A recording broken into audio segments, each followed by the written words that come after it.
Ben Silverio. And I'm Nicole Keating. And I'm Ansel Birch, your host in post. And it's Time to party!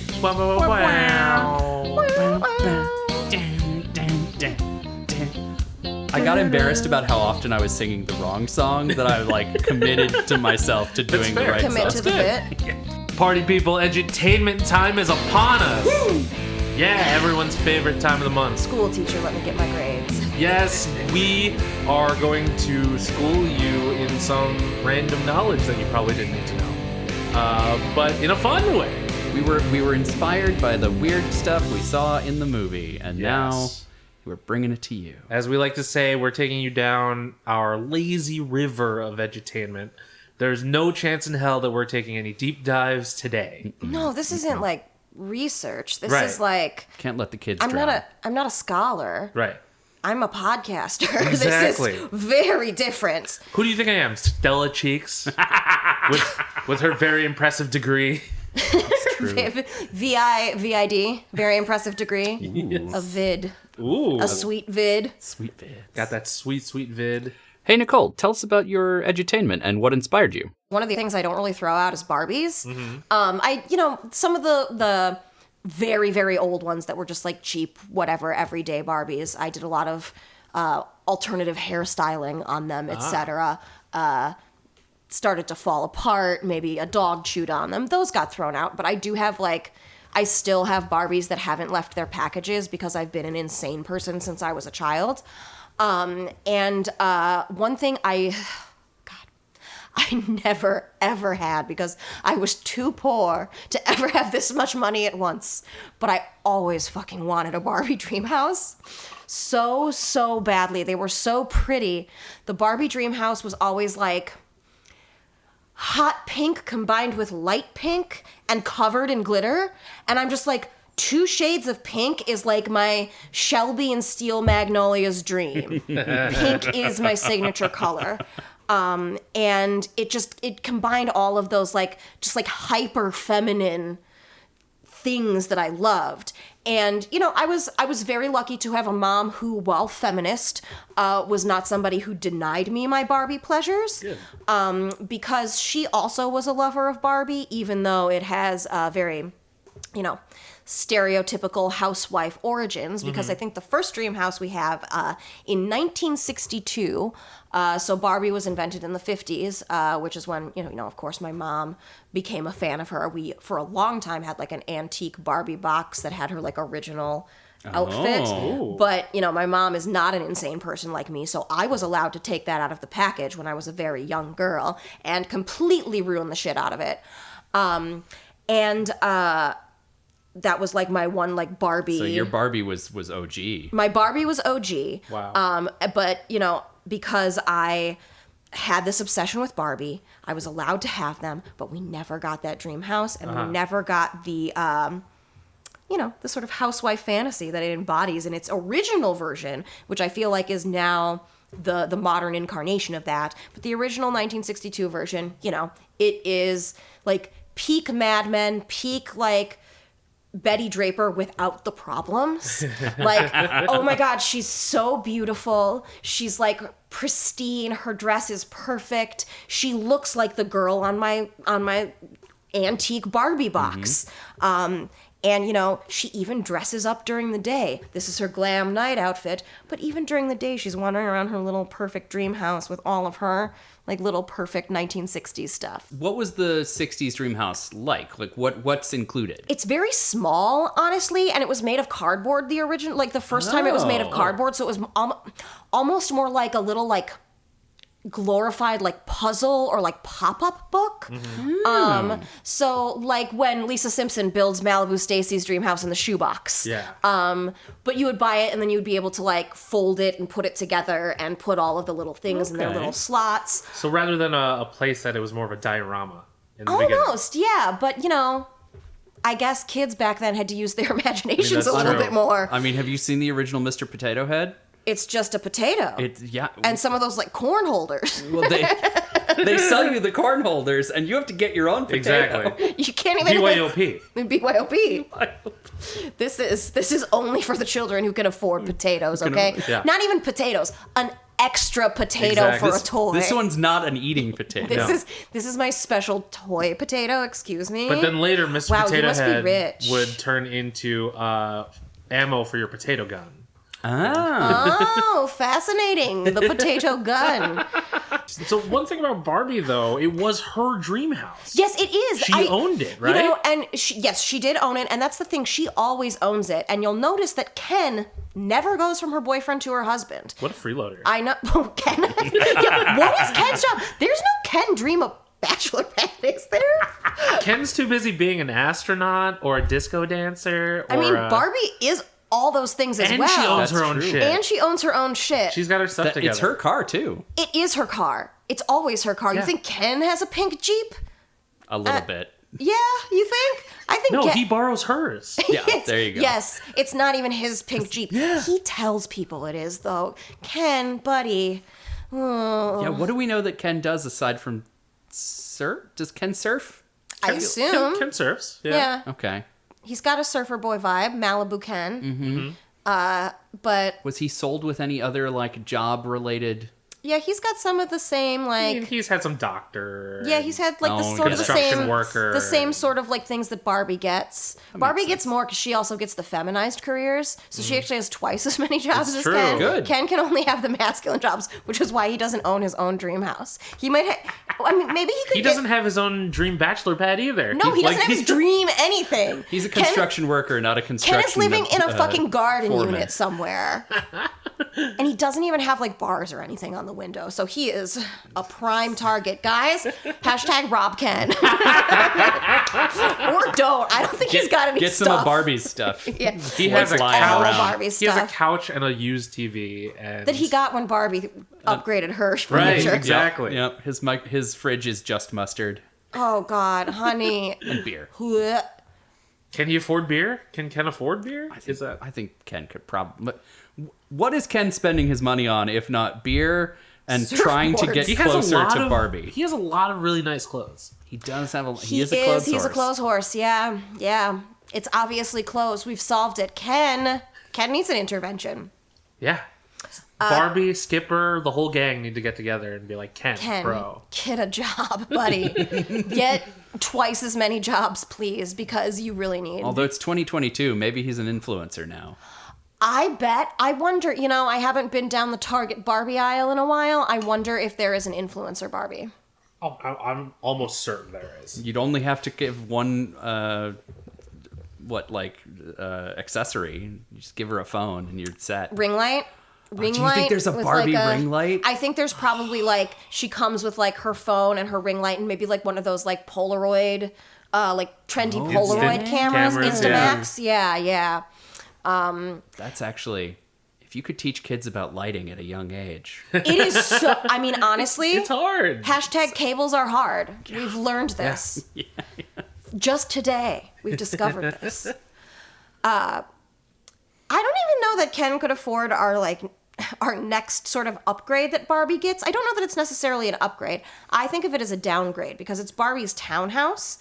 I guess this is in 1974. They're trying to make her a little bit more hip, I guess. more She doesn't downtown. want the suburban sort of dream house that she was presented with before.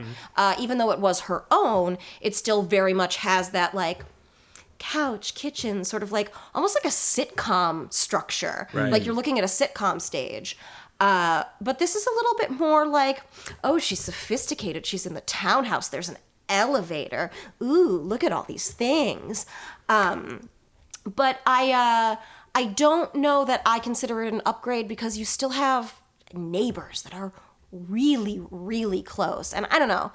Maybe Barbie is a little bit more sociable than I am, but and granted, I live in a condo, I have neighbors, but I figure if you're Barbie, the dream townhouse, maybe that's your starter home, Mm-hmm. This is young Barbie, just graduated from college Barbie. Influencer Barbie can live here while she works her way up to becoming a Kardashian dream house Barbie.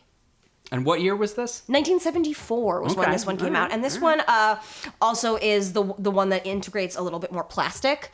So like we have the elevator that's plastic. The background is still a cardboard like cutout. Oh, These all really? kind of like the earlier ones all kind of do look like theater sets. We've got the Yeah. sitcom setup in the like suburban 50s diorama, and now this has like the facade background and then plastic attachments. Kind So of like the does- game Mousetrap. Does the cardboard like fit into plastic slots or something? It appears to me from my image research that yes, it's like putting together a board game with with like 3-dimensional pieces where you're slotting them in to the relevant slotting into the relevant holes.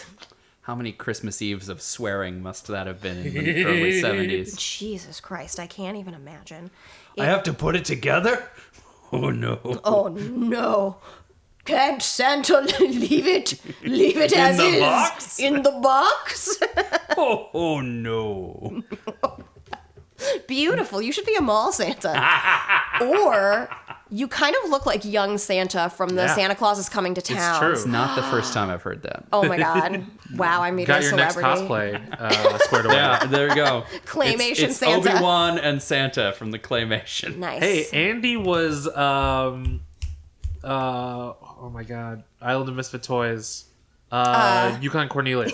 Thank you. Was he? Yeah. Yeah. I thought Shane was Yukon Cornelius for their... Was Andy the snowman? No. He should have been the snowman if he wasn't Yukon Cornelius. I think Shane might have been the snowman. Oh, Okay. that's possible. Yeah, because Andy God, has that the was red a beard. million years ago. Do you wanna build a snowman? Uh, Papa, can you kind of hear me? related sidebar. Do you know Barbie's full name? Barbara. Let's see. She was invented in the 50s. Plastique. Barbara Edna Plastique. Klein? Oh, she's Smith-Kline. Jewish? Is it? No, it's Barbara Millicent Roberts. I was going to say Millicent, but I thought that was too far out of left field. And Ken's full name is Kenneth Sean Carson. Basic. Bye, Ken. Hashtag bye, Ken. Barbie's getting with Midge now. Hell yeah. Midge? Madge? Midge. Thank you. Okay, Midge Maisel, everyone. Barbie's friend Midge Maisel. They get together in my AU. Okay. I don't write fanfic, please. Don't make me write fanfic. Somebody make me write fanfic. There's so many characters. There's so many Barbies. And we're gonna meet them all in that new movie from Mattel. no. She directed the first How I Met Your Father. Greta Gerwig is directing a Barbie movie starring. I love that your reference Wait. point for Greta Gerwig was the first episode of How I Met Your Father. I know. I would have known so many other things before then, but Little Women, sir. I'm sorry. That was the last I'm thing that I sorry. referenced her with. Okay, but wait. Greta Gerwig is directing a Barbie movie. Tell me Starring more. Margot Robbie, Ryan Gosling, America Ferrera, Simu Liu, Saoirse Ronan. Saoirse Ronan. Yes, her. I think Will Ferrell just joined this movie. Like, there is an insane cast for this Barbie movie. Twist. Will Will Ferrell Ferrell just just Ken. Maybe. I was just wondering if he really loves doing movies about toys.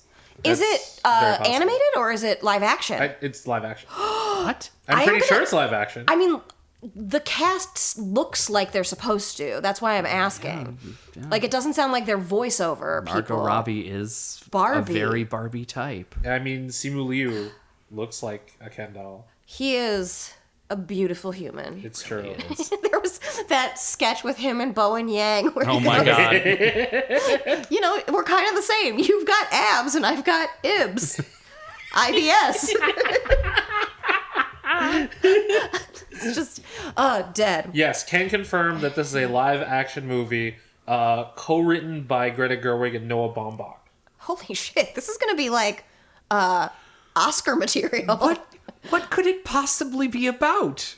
Also, Barbie's struggles in the world as a young woman? Well, yeah, but it's like, Greta Gerwig. Come on. But that's the thing, is like, is it Barbie not knowing what she wants her job to be? Is it That's such a good idea. And then she has to go through all of the different outfits and shit. Like, yeah, you've got to Greta. build in some Barbie lore. Greta, Otherwise, call it's just us. Greta, call us.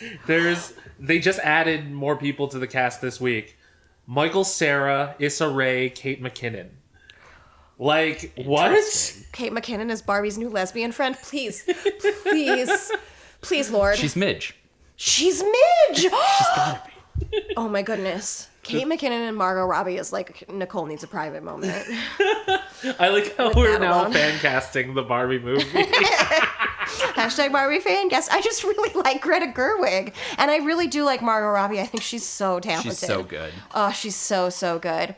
And now she can pick whatever the fuck movie she wants. I know. So, She's like, got that sweet DC money. Margot is not doing any movie she doesn't like any from this point on. No. Well, she's producing now, too. Oh, Like, is she? Good yeah, for her. Birds of Prey Good for was her movie. Oh, yeah, that's right. I really liked that.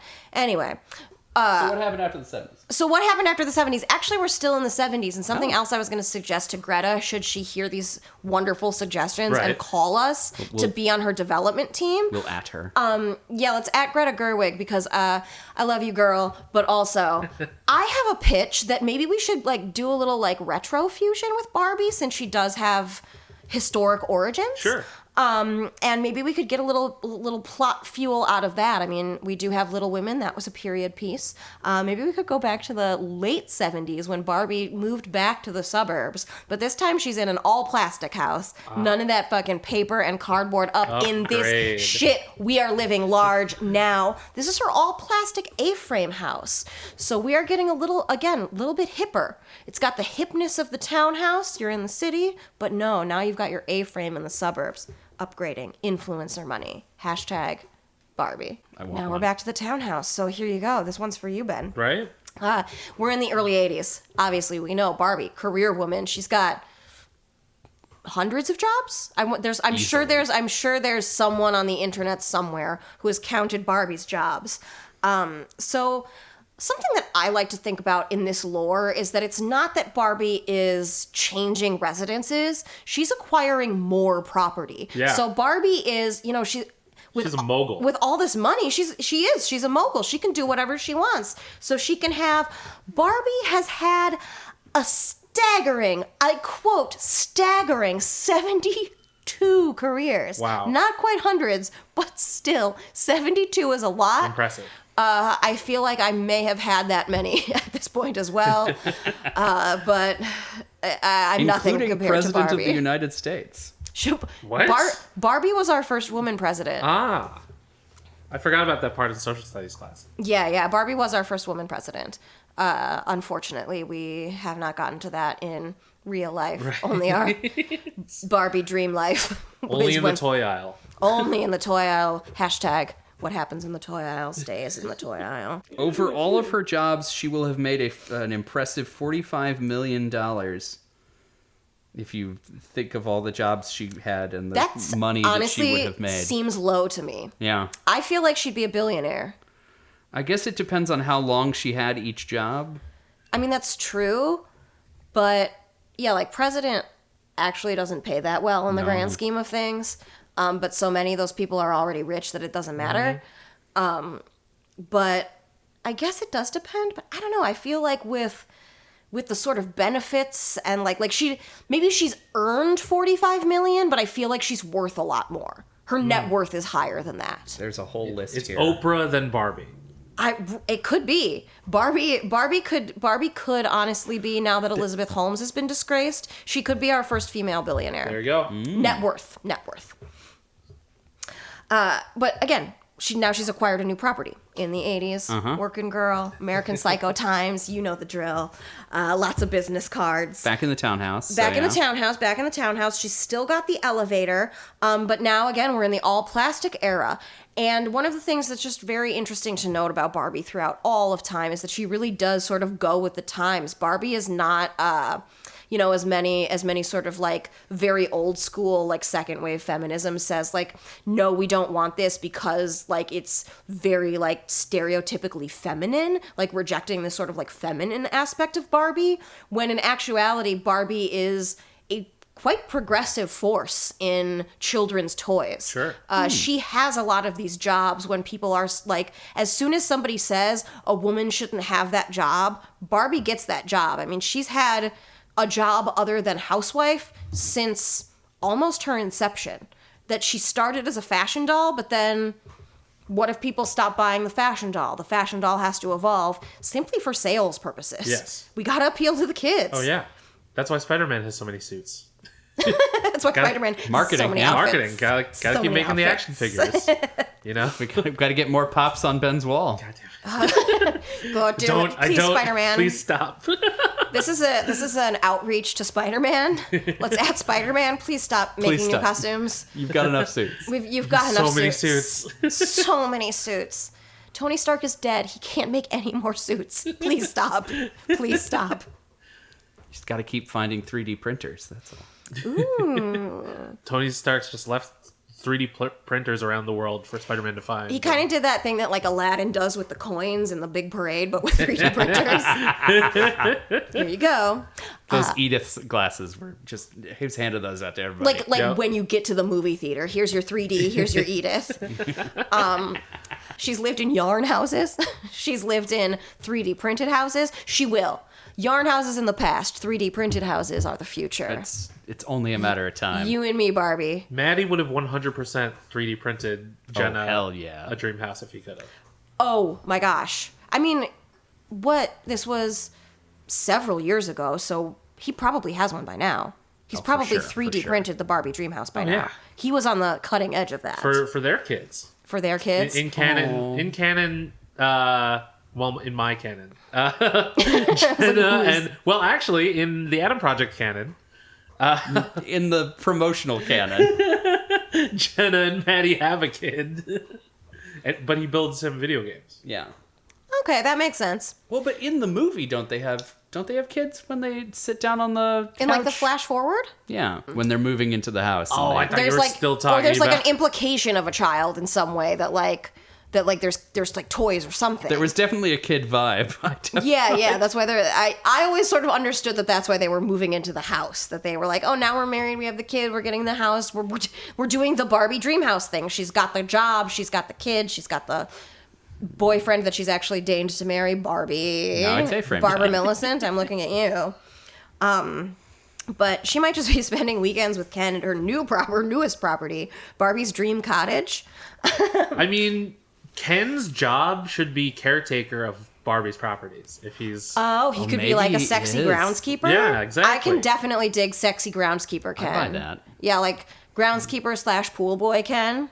Cabana Ken. Cabana Ken. Cabana Ken. But maybe Barbie's Dream Cottage is their like #cottagecore lesbian, her and Midge is like getaway. It does look very pretty gay, and by that I mean it's the colors of the lesbian flag. Oh, really? Which is like a sort of like reddish orange, a yellow, and a pink. And I'm just noticing it now that this is cottagecore dream lesbian cottage. When did this come out? 1984. So this is what happened to us. Yes, this is why everyone's gay now. Barbie did it. Yes. Barbie did it. I meant cottagecore, but I thought you meant gay. You know these kids these days. So what happens after the cottage? Oh my goodness. Okay, so in the cottage now we're into the territory that I like, because now we're in Barbie's magical mansion, and this tracks because this is 1990. I would have been 4 years old. Target market.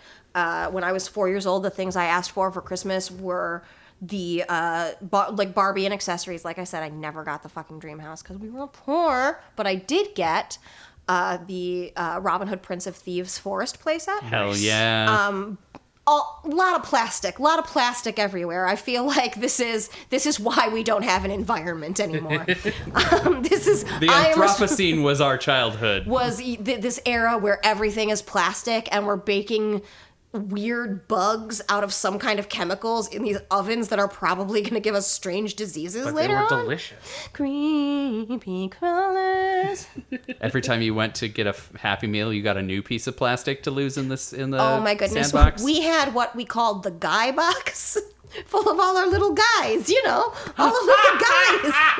And it was just a cardboard box full of like all of our stupid plastic figurines. It was magical, amazing. Yeah. I feel like I could just walk into a collectibles store and find that these days, yeah. where you're just like, look at all these little guys.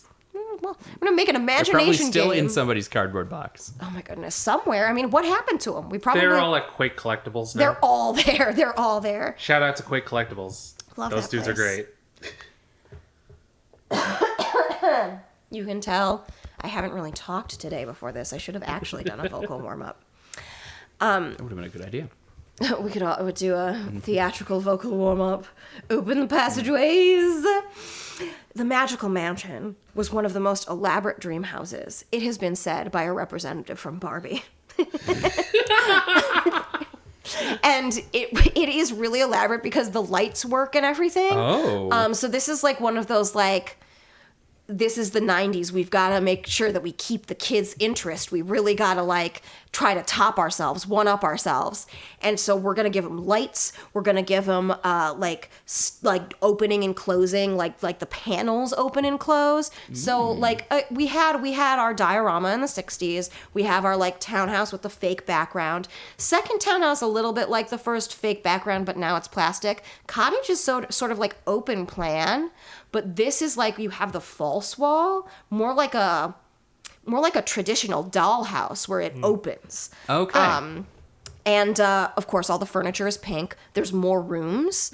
And a lot more furniture comes with this when you buy it. It's not just like the basics. Some of the townhouses I would even call sparse.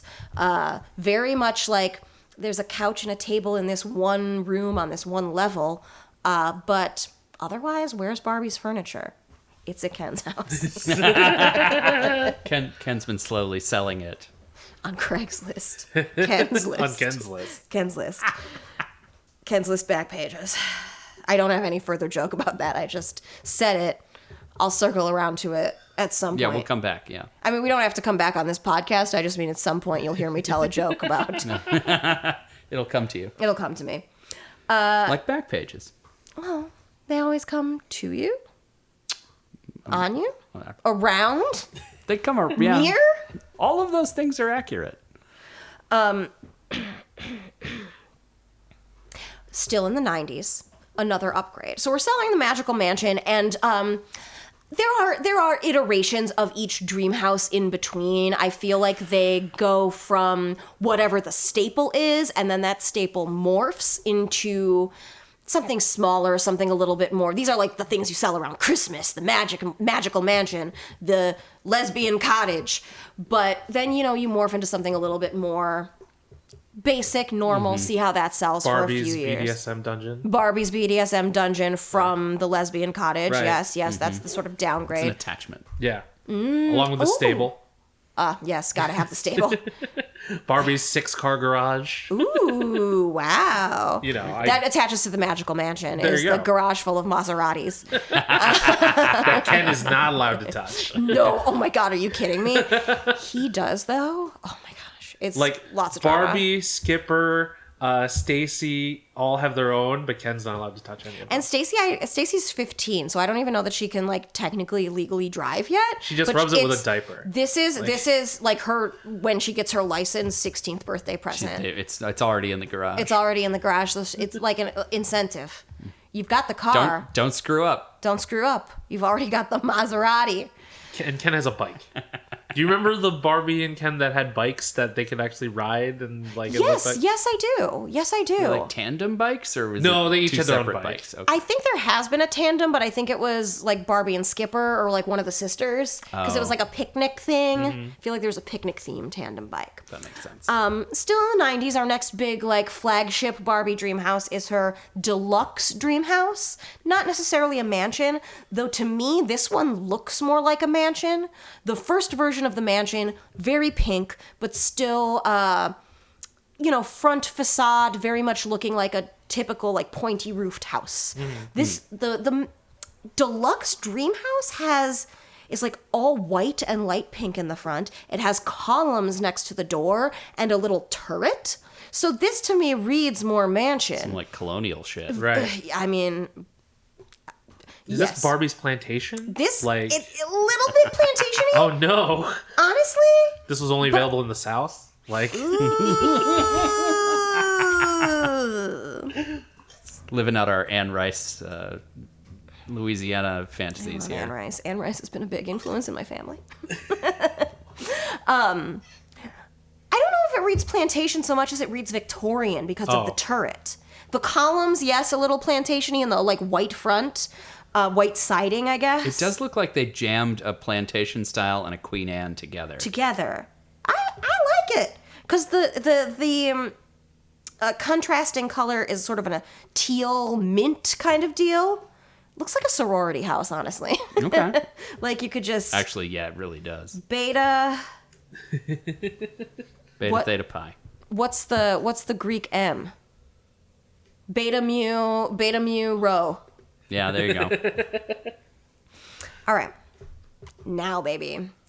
Y2K, it's the 2000s. Get your spaghetti straps ready and please bring your low-rise jeans because in 2008 we get the 3-story dream house. This is not, I mean, even the like deluxe dream house that I'm like, this is kind of mansion-y, maybe with a finished basement. This has 3 stories, so this is like an extra thing that you put on top, and this one is more like, it's not like the classic dollhouse style where you have like a facade that sort of opens and you can see and play inside. It's not the diorama style. It's honestly more like it came sort of like a trapper keeper. So you could like fold it out. The whole thing hinges open. And it had walls, but then the like 3rd story popped up from like the edge of the trapper keeper and sort of locked into place. We're still dealing with all plastic, but it's definitely more of a like, dare I say, 2008. We're in the recession. We've got to store our toys. Yeah. We've got to pare down and get the toys that can fold into small spaces, into your small single dad's apartment. Did I make it sad? Now we're getting into the era that is unfortunately beyond my childhood and thus beyond my experience, my direct experience being a Barbie consumer. Now we're in 2013, and this time we're going back to almost the townhouse design, where it's got an elevator, it's got sort of like 2 columns, it's got 3 stories, and we have the like facade background with things that clip on the front. But this time it is just a dream house. So this is a standalone, perhaps a gut rehab of some other kind of urban dwelling. This does not read suburban to me at all. Okay. This looks like houses that I go dog sitting in. The elevator, we've got a kitchen and a dining room and a bedroom and a guest room. We've got all of the different, like we've got everything that you could possibly need. This is your Lincoln Park house. Standalone house. Is this the one where it started having a bathroom? Does she have a bathroom here? No toilet. That's probably wise. Yeah. I feel like there's a lot of brothers who would make very poor use of the Barbie Barbie's Dream toilet. House toilet. A lot of Tootsie Roll pranks involved in that one. Hey, maybe sisters too, because I just thought of that. So see me like shooting a little Tootsie Roll, plopping it in my sister's dollhouse. Okay, Barbie. Unfortunately. Well, I mean, I guess if we're going with my headcanon of her acquiring all these properties, she's gotten a new house in the city. Now she's going back. She's got a dream house in the suburbs again. This one is a little bit more expansive, a little bit more, honestly, a little bit more of a modern design. It looks very much like your rich friend's house growing up. I'm going to the suburbs to see my cousins in Barrington. This is great. And it looks like that, like, double door foyer, look to the left, there's a kitchen. Look to the right, there's a living room. Where are the dining room and other places? There's more house that you can just go into. And this has more like 3D fold-out parts. It's still got the front facade like a dollhouse, but then like there's stairs that come down. Very practical. We're thinking about how to get from one level to another. Yeah. No elevator necessary. And the furniture comes out of the house as opposed to being set in the house itself. Oh, so it's not like molded into the floor or whatever? No, and it's not like a lot of the other houses have room for the furniture. This is like if it's a stage play, you have a backdrop, like a constructed backdrop, or a constructed like wooden / plastic facade in the back. A little bit of floor coming out, but then the majority of the set is off on this playing space. So you can take those couches out and put them wherever your Barbie desires. Got it. An open plan. And that is 2016, so we're getting up to the present. And the newest version of the Barbie Dream House is very much like that. It's like a fusion of the townhouse and the new suburban dream house. It's very, very pink on pink on pink. Maybe some of those Tiffany blue accents. My wedding colors are hot pink and Tiffany blue. Flip. She's got a garage, so you can get that Barbie Jeep and pull it all the way into the garage. We have not had a garage yet. Oh, really? And so this is our first garage. Surprising. I know. Maybe there was an attachment. Like you can get Barbie's car and her garage or her car park. Yeah. Mm-hmm. And a carport. And that brings us up to modern day Barbie. And I will now have to pay more attention to the Barbie housing at Target. Ben, what's your entertainment? Ha! Yes. So for this month's edutainment, I had a hard time picking something. Like there's not a whole lot of, there's a bunch of different era specific things in 13 going on 30, right? Like I could have talked about Razzles. Or publishing.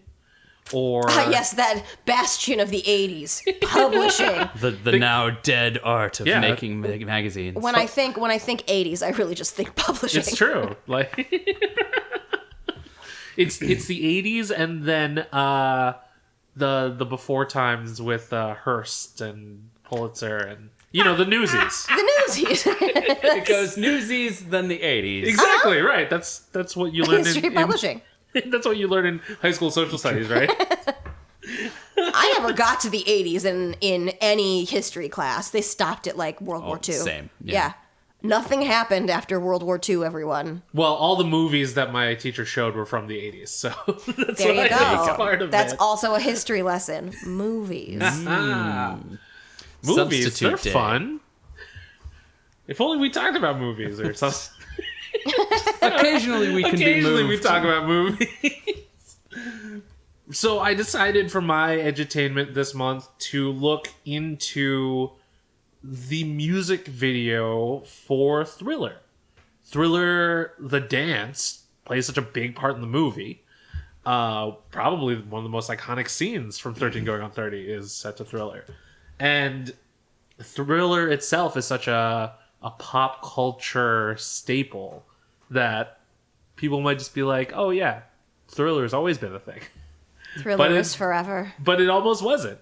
And tell us more. But first, that's a hook right there. There it goes. But first, Slash film, hire this guy. Now, right? Non-SponCon. Problematic faves. Yeah. Yeah. Should mention problematic faves. Michael Jackson is definitely in that category now. Mm-hmm. And I say this all the time. I find it hard to separating art from the artist can be very difficult. Mm-hmm.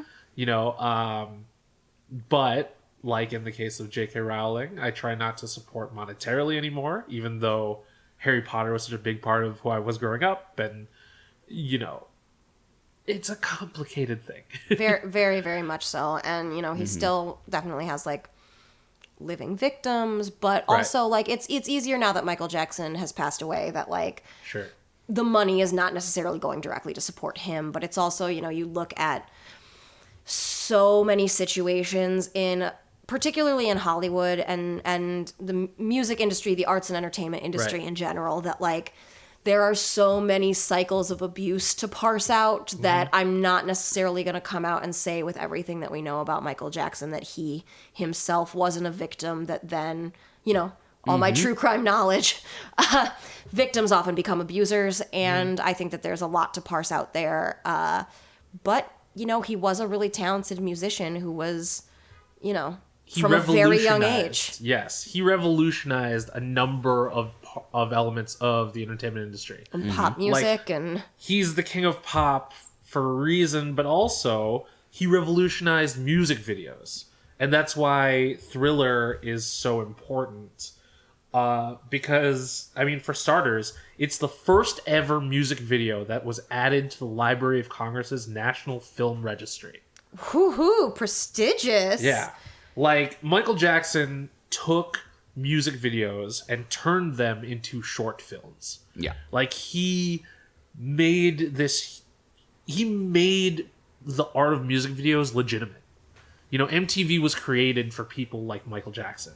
He made it into an art as opposed to... Wait, you mean you don't just want to watch, like, the band playing? Exactly.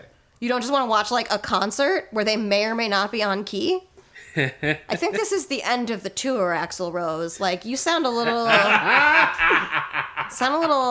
not hitting all those notes, buddy. She said fuck you specifically to Axl Rose. Look, I have MTV Classic, the channel, which just actually plays music videos now. It is one of my favorite channels that I have. And that's just the most recent video I saw where I was like, oh, honey, this is not great. This really must be the end of the tour. Right? So before Thriller made its way into the National Film Registry, it nearly wasn't a music video because the singles off the album were Billie Jean and Beat It. Okay. So Just eat it. So Thriller was more of a novelty, and they didn't plan on doing anything with it. But after An American Werewolf in London came out, Fascinating. Michael Jackson's team was just like, hey, look at this. Look at what John Landis did. And this is the same John Landis that directed National Lampoon's Animal House, The Blues Brothers, Coming to America, Three Amigos. You know, he directed the Thriller video. And then it was released exclusively on MTV on December 2nd, 1983. After the release of the video, the album Thriller became the highest selling album in music history, reaching over 100 million copies worldwide. Okay, honey, calm I down. did not know that. Nominated for 12 Grammys, and it won a record-breaking 8. 8 Grammys? 8 Grammys. Damn. Build another shelf, buddy. It's true. And one of the things that held up Thriller from being released, it probably would have been released a lot earlier. You'd think it would be a Halloween release, right? Yeah. Like, it's become a Halloween staple now. Oh, But 100%. it was released in December, but... For Christmas. Yeah, right? So it's actually a Christmas song. Taking it. It's canon now. But Singing it as a carol from now on. Yes! Oh, 4-part harmony. Ooh, yeah. I love it. Added to the choral arrangements. There it is. The reason why Thriller was held up for so long has to do with the warning, I guess. What's the better word for that? The parental guidance thing? No. Like what kind of warning are we talking about? I mean, before the video airs, there's like a Parental, like an advisory? Like a... advisory. There is an advisory at the beginning of the music video that says, "Due to my strong personal convictions, I wish to stress that this film in no way endorses a belief in the occult. Oh, snap! Oh. That makes sense. 83? Oh, the 80s. Yeah. The satanic panic was strong. Full force. Right. Yeah, The so full force of Satan! Exactly. So the people in his church were just like, hey, this thing might not be appropriate. And the word I was looking for was disclaimer. Disclaimer. This film has been rated R. Who pays me to write words? That's just... Look, that is what thesaurus.com is for, and I firmly stand by that. Oh my god, my friend was looking for a word because she couldn't remember the word for pitchfork. Oh no. So she typed in evil trident. Did that get her there? I would know what she meant. Yeah. I would absolutely know. Fork that got out of hand. Oh My god. first go-to would be American Gothic, though. Oh, I'd just be like, American Gothic fork. But I guess Gothic fork is also evil fork, so... I mean, as you know, as the 80s have taught us, goth and Satan are the same thing. It's evil true. fork. Another... Aquaman, but for agriculture? Farmquaman. Farmqua, coincidentally, is the name of my new medication. Farmqua. Michael Jackson was not alone in this video. It did feature a female lead named Ola Ray. She was a Playboy Playmate. Good for her. Yeah. But she was also an actress. And the reason why I bring her up is because she was in a movie in 1982 called Night Shift, which I watched recently because it sounds bonkers as hell. Night Shift. And it is. Okay, now, is this a shift that takes place at night, people who work on the night shift, or por qué no los dos? Or a shift that you wear in the evening time. My beautiful night shift. All right. It's All of them. all of the above. Or the time that you work at medieval times. Oh. The night shift. Yes. Good night shift. Oh, I want to make that movie now. Night shift. Oh my god. Can you imagine the sort of like Office Space style comedy Yeah. about the night shift at medieval times? You're gonna have to delete this part from the podcast because we're branding? gonna produce this. Oh yes, film because now. oh my god. No one else can do night shift. Let's start developing the script now. But I got too many projects. I'll plug them all, but I got too many. So Night Shift from 1982 is about our good friends at IMDb tell us a mild-mannered morgue attendant is assigned to the night shift, and his new coworker, along with his prostitute neighbor, convince him of running a prostitution ring out of the morgue. That was a turn I was not prepared for. I know. Twists, turns. I was not at all prepared. What a log line. At first, I was like, "Why does the neighbor have to be a prostitute?" And then you answered my question. Yeah, I was like, that's the premise of the movie. It's a But weird also, detail to include. Huh? Bum, bum, You bum, want bum, more of a ba-da-da. huh moment? The director of the movie is Ron Howard. Ron Howard's Night Shift. The stars of the movie: Henry Winkler. What? He's the main. He's the morgue He's the attendant. mild-mannered Okay. attendant. Mild-mannered morgue attendant. The coworker is Michael Keaton. And the prostitute neighbor is Shelley Long. I thought it was going to be Ola Ray. Me too, but is she one of the I the believe sex she's workers? one of the sex workers, yes. One of the morgue sex workers? No, what? is happening? Did I say that? No, I mean, I guess no, that's you didn't right. say that. I'm just That like, is what it said. Yeah, That's I mean, that's what it said. What? I mean, I guess little oversight, but you'd think there'd be like security cameras in a morgue. So I feel like your premise is flawed. I Shelley like Long, that In that's the the thing 80s? you're worried about and not like, where in the morgue are you fucking? Oh, I guess I just assumed it was the offices. But you're right. They would definitely be like Like out on the slabs or something? It's a brothel. Yeah, it's not a... But because I guess prostitution ring makes me just think that like, hello, Oh, you It's want just to work like with... the offices. You want to for work the- with Julie tonight? yeah. All right, I'll put you down on a Maybe schedule. that's it. Yeah, I don't know why you it's swing by happening. the morgue and somebody calls. It's happening in the 20s in my interpretation. Oh, hello. Oh, hello, Julie. Ahoy! Let me transfer your call. Plug. But it was surprisingly a sex positive movie. Well, that's good. That's good. You know, Henry Winkler and Michael Keaton were trying Fall to in love. provide better services for these sex workers. That's like, good. let us give you a ride to and from your appointments, and Oh, okay. So they weren't. It wasn't a brothel, an in-house brothel. no, Okay. So Not it that- is all the right. offices. Okay, so there's no like, here's the body, and then we're gonna roll out this other like There was like, one big drawer, party and then you fuck scene. on the drawer. there in was the a morgue. party scene like that. I see. But regularly they would just be managing appointments and telling the girls where to go and Okay. giving them a bigger cut of the profits. Because he's and stuff. mild mannered. He's a nice guy. Exactly. Yeah. Henry Winkler is a very nice guy. Stand-up dude. Do he and Shelley Long fall in love? They do. I figured. Yeah.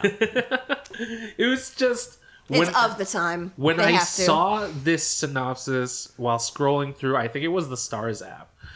I was just like, I'm sorry, what? I mean, the cast is like, oh no, this is the cast, the director. This is a legitimate This is a movie movie, It's yeah. not like some weird '80s sex comedy. Yep. Still questionable, but Still questionable. it was the '80s. Everyone. What a It's time. true.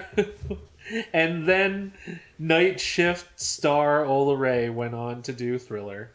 That's Oh, so Thriller was after. Okay. yeah. Thriller was 83. Night Shift was So she 82. wasn't riding her Thriller fame into No. Night Shift. She was writing her- already an established name by the time she got to Thriller. Gotcha. She Well, she was a writing her playmate. Night so. Shift name into Thriller.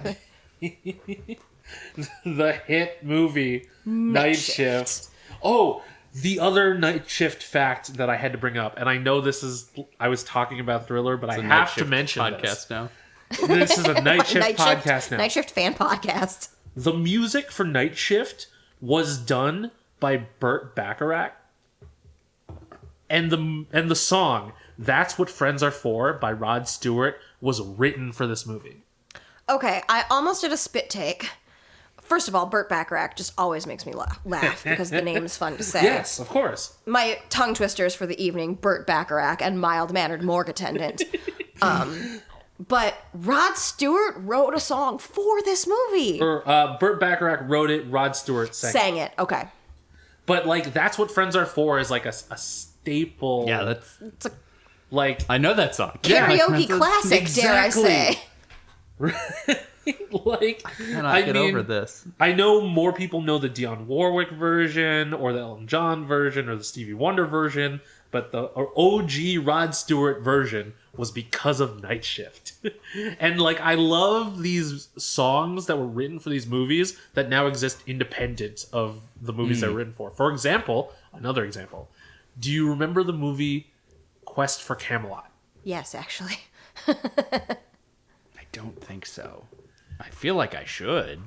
I mean, there was a two-headed dragon. I mean, That sounds like my obviously this shit. is a vague memory. I haven't. It's not like I've seen it in Sure. a very long time. Yes. But But- anything with Camelot in the title. yeah, Right? Yeah. It was one of those like Don Bluth-esque, animated, not Disney cartoons Yes. that you watched as a kid, along with Land Before Time and We're Back, a dinosaur story. I you know? absolutely watched this. Yes. Yeah. Yeah, you did. So, but what you probably didn't realize was that song "The Prayer" by Andrea Bocelli and oh my god, why am I? Guys, Andrea the cast for this movie. Andrea Bocelli and Celine Dion. Was it- The duet of The Prayer. Yes, that song was written for Quest for Camelot. Ben is here referring to the song The Prayer, not My Heart Will Go On, which is what Nicole was just singing. And Jeez. it's just become like a lot of my aunts and uncles are like choral singers, and they sing in church choir and like other choirs, and my uncle's one of his signature songs is The Prayer, because Celine sings in English and Bocelli sings in Italian, and it's He's the blind one, right? Is it not Andrea Bocelli the blind one? I don't think so. Really? Not that I he was know blind. of, but I mean, Where did I get he that? certainly could be. For some reason, I thought he was blind. There's like a blind opera singer. Andrea Bocelli is blind and has been since the age of 12. I'm really gonna start singing. Like it is everything. It's taking everything in my power. That I mean, I got a little bit here and there, the Celine Dion in there, but it's just bubbling up from the depths. Well, okay. So one more fun fact about the Thriller video. Since we were talking about Ola Ray, who was the female lead, the actress who was originally meant to play that part, Jennifer Beals. Oh wow! Of Flashdance. Oh wow! Really? Yeah, she was in line for the part, but it ultimately went to Ola Ray. Got that Interesting. Playboy clout. Right? So there are some fun facts about Thriller. I hope that was a smooth, lazy river for you. Yeah. All right, party people, that concludes Edutainment for this month. Hopefully you learned something. If you didn't, sucks It's to kind suck. of on you. So, yeah, sucks to suck. Sorry, you can't You already sit with knew us. all that. No, they should sit with us. If they already knew the entire history of the Barbie Dream House. We might have some shared interests. They should probably be at our table. It's At true. us. Yeah, and if you want to at us, you can find us on the internet. On Instagram and Twitter, I am at bsilverio20. And I am at OG Nicole Keating on most platforms, and sometimes I'm on Facebook. I am at Indecisionist on Twitter and at The Indecisionist on Instagram. This has been an Indecisionist production. Special thanks to April Moralba for our podcast art and to Marlon Longid of Marlon and the Shakes for our amazing theme song. If you want to join in on the conversation, you can use the hashtag #TimeToParty. That's time, the number 2 party. You should also pick up a copy of The Empty Grave from Warwick Johnson's website. It's a great comic. Westerns, badass ladies. What more could you want? I mean, I like it because of the badass lady element. Any plugs for you? Oh my goodness, I have so many plugs. I have too many plugs. Like I said, I'm writing a web series, so maybe follow me on Twitter and Instagram and stuff to find out about that. It's D&D themed. Next month, May 21st, I will be debuting a new act as Obi-Wan Kenobi, and that is with Crescent Moon Nerdlesque at Redline VR in the sort of Lincoln Square neighborhood of Chicago, Illinois. Yeah. Be there and to be square. It's a nerd show. You will be square. Sorry. It's a VR lounge. So hip. Hopefully you come hang out with us again, party people, in your podcasts, catcher thingies. Mm-hmm. Until then, be excellent to each other. And party on, dudes! That part's already happened. This is the...